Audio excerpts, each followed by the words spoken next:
Hello everyone, আমরা কিন্তু এখন খেতে বসে পড়েছি পিকনিকের খাওয়া দাওয়া করতে। তো বিরিঞ্চিনাথের মন্দিরের পাশেই আমরা কিন্তু খেতে বসে পড়েছি। এই দেখো লুচি আলুর দম বাড়ির থেকে বানিয়ে নিয়ে এসেছিলাম।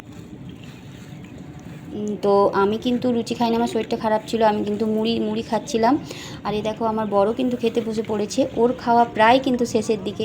আর এখানে অনেকগুলো বাঁদর ছিল, বাঁদরগুলোর জন্য আমরা ঠিকঠাক মতন খেতে পাচ্ছিলাম না।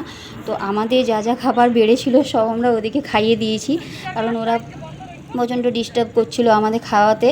তো আমার এখন খাওয়া প্রায় শেষের দিকে। এই দেখো আমার ভাসুর আর আমার বর মিলে বাঁদরগুলোকে লুচি আলুদম সব খাওয়াচ্ছিল। এত খাওয়ার জন্য কি ছটফট করছে, ওরা দেখতে কিন্তু খুব ভালো লাগছিল। আর ওরা পুরো হাত থেকে লুচি কেড়ে নিয়ে নিয়ে খাচ্ছিল। তো দেখো হনুমানকে সত্যি খাওয়াতেও হয়, ওটা ধর্মের কাজ। তো এখন আমরা ওদিকে সব খাইয়ে দিয়ে আমরা এখন বিরিঞ্চিনাথের মন্দিরের ওপরে যাব, এখন নিচে আছি আমরা। তো এই দেখো কতগুলো বাঁদর এখানে, এখানে অনেক বাঁদর, এরা এখানেই থাকে। আর এদিকে এই মুখোশগুলো কিন্তু এখানে বিক্রি হয়, দেখে কিন্তু খুব ভালো লাগলো। টাটা।